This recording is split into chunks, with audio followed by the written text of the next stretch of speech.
سألك عبادي عني فإني قريب أجيب دعوة الداع إذا دعان فليستجيبوا لي وليؤمنوا بي لعلهم يرشدون۔ یہ آیت بڑی زبردست ہے اللہ کی رحمت کو بتانے کے لیے۔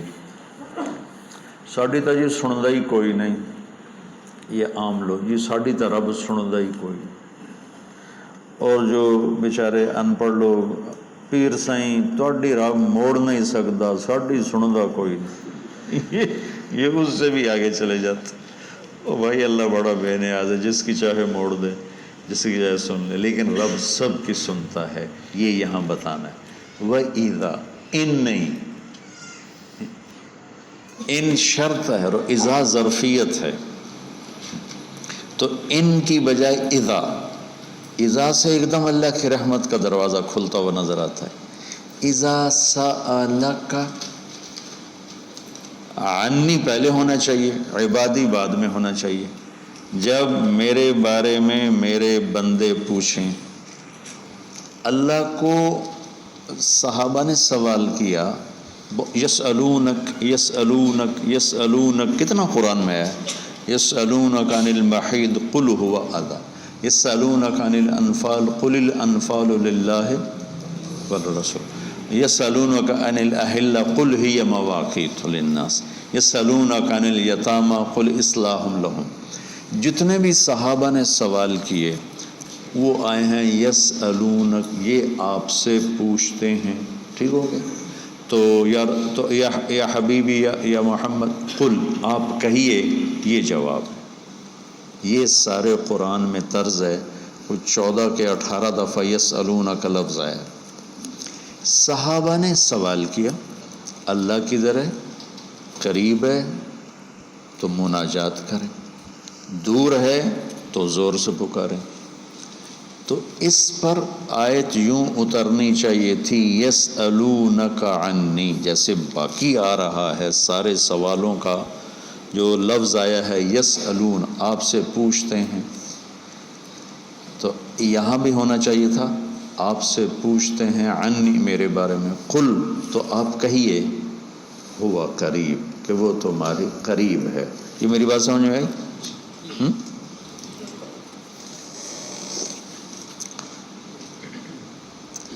یہاں اللہ تعالیٰ نے وَإِذَا سَأَلَكَ، یسألون کا مطلب ہے کہ ابھی یہ جواب ہے، بعد میں بدل سکتا ہے۔ یسألونک عن کذا قل ہوا، تو یسألونک اور قل ہوا میں حتمی نہیں ہے، ابھی یہ بات ہے، کل کو بدل بھی سکتی ہے۔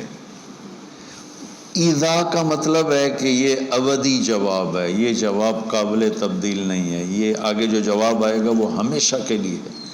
اب سنو، وَإِذَا سَأَلَكَ عبادی عنی، اپنے آپ کو بعد میں ذکر کیا اور اپنے بندوں کو پہلے ذکر کیا۔ اذا سألک الناس المؤمنون، یہ آ سکتا ہے نا، العباد، اذا سألک العباد، کیا کہا عبادی، اللہ کو یہ سوال اتنا پسند آیا، اللہ کہ تم تو ہو ہی میرے بندے، میرے بارے میں اپنے آپ کو بعد میں ذکر کیا اور عبادی کو پہلے ذکر کیا۔ اب میں ایک مثال دیتا ہوں، آگے جو فإنی قریب، میں پوچھتا ہوں مولوی شاہد صاحب سے کہ مولوی عدنان کدھر ہیں، تو مولوی شاہد صاحب کے ذمے ہے جواب دینا کہ جی یہ بیٹھے ہیں، ٹھیک ہے نا۔ میں پوچھتا ہوں مولوی شاہد، مولوی عدنان کدھر ہیں، تو مولوی شاہد کے جواب دینے سے پہلے مولوی عدنان کہ جی میں ہوں، کوئی فرق ہوگا؟ مجھے سمجھ میں نہیں آ رہا، شیخ رمزی واضح کرے تو کرے، مجھے سمجھ میں نہیں آ رہا کہ میں اس کو واضح کیسے کروں کہ اللہ کے نبی سے صحابہ پوچھ رہے ہیں رب کے بارے میں بتائیں، تو اللہ تعالیٰ اس کو یوں لا کر کہتا ہے کہ یہ آپ سے میرے بارے میں پوچھیں تو میرے نبی آپ ہٹ جائیں، میں جواب دیتا ہوں، میں ہوں، تمہارے ساتھ ہوں، تمہارے پاس ہوں، شہرک سے زیادہ قریب ہوں، تمہارے ساتھ ہوں۔ تو کیسے کہتے ہو کہ میں تمہاری سنتا نہیں؟ اجیب دعوتن، دعوت الدع، دعا دعا بار بار پکارنا، اور دعوتن ایک دفعہ پکارنا۔ اللہ اس آیت میں کہہ رہا ہے کہ جو زندگی میں جس نے مجھے کبھی ایک دفعہ بھی پکارا ہو، میں اس کی دعا پر بھی لبیک کہتا ہوں۔ یہ نہیں کہ میں نہیں میں سنتا ہوں، تم سنانے والے بنو۔ ہم تو مائل بکرم ہیں، کوئی سائل ہی نہیں، راہ دکھلائیں کسے راہ رو منزل ہی نہیں۔ کوئی مانگنے والے تو بنو۔ اور میں قربان جاؤں، اس نے مانگنے کے لیے تقوی نہیں مانگا، کتنی عجیب بات ہے۔ اللہ کو پتہ ہے ہر آدمی تو تقوی والا نہیں ہو سکتا، نہیں، اور ہر آدمی علامہ بھی نہیں ہو سکتا، تہجد گزار بھی نہیں ہو سکتا، نمازی بھی نہیں ہو سکتا۔ ایک کام ہر آدمی کر سکتا، اللہ نے وہ لگا دے، مسلمان ہونا بھی نہیں لگایا۔ مسلمان ہونا بھی، ہندوؤں کو کوئی اور رب دے گا، ان کو تو اللہ ہی دے گا۔ تو میں قربان جاؤں، کہتا امن یجیب المضطر اذا دعاہ، بس مجھے آنسو بہا کے دکھا دے، پھر تو ہندو ہے، سکھ ہے، مسلم ہے، عیسائی ہے، آ جاؤں گا، آ جاؤں گا۔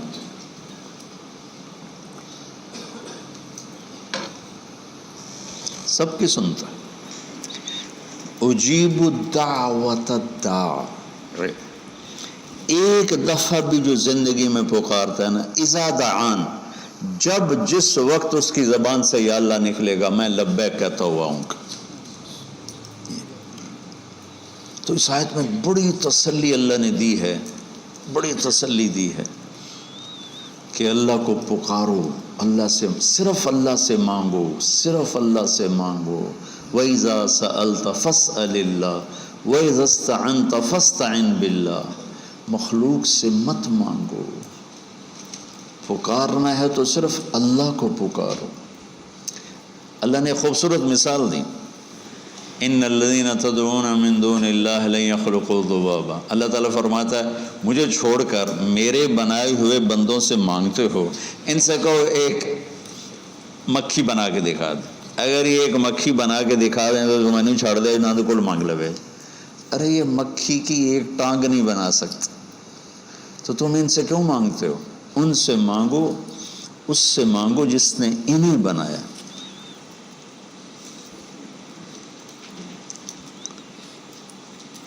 تو اس آیت میں اللہ نے بڑی تسلی دی ہے کہ تم مانگنے والے رو دھو کے میرے سامنے رونا سیکھ لو، کر دوں، مضطر بن کے دکھا دو۔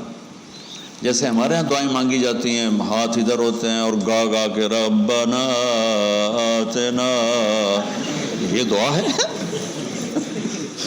یہ تو دعا کا مذاق ہے، اس کو دعا کہتے ہیں۔ اور پیچھے نمازیوں کو کوئی ہوش نہیں ہوتا کہ مولوی صاحب کیا دعا مانگ رہے ہیں۔ دعا تو ایک پکار، ایک فریاد ہے، عرش کو ہلا دے، اگر کوئی تڑپ